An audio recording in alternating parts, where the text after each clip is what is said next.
Today is Saturday, May 6th. This is the 1958 to 1964 Cadillac DeVille left-hand exhaust manifold, casting number P1 1475463-N. This is the original vintage cast iron left-hand driver's side exhaust manifold. This particular unit will be going to Eric Bradshaw in Novi, Michigan. And this is a final review for approval photo.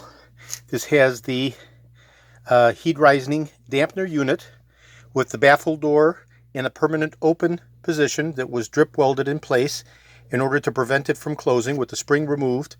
And by keeping the dampener door open, you're preventing any possibility of the unit from overheating and cracking, which is the #1 cause of failure for these cast iron exhaust manifolds. So I'm going to go ahead and I'm going to turn the unit over.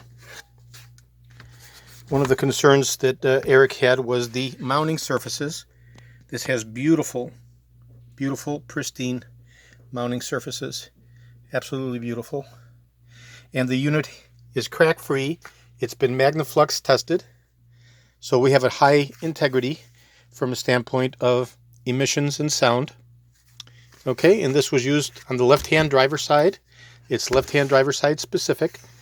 It's for the 390 and 429 engines that have the evacuation portal in the rear, okay, along with the rising dampener, which in most cases, unless you want period correctness, you can remove the entire dampener and then re-drill and tap the threaded studs, or you can leave the dampener in place if you choose to. You can even circular weld the exhaust pipe to the existing donut.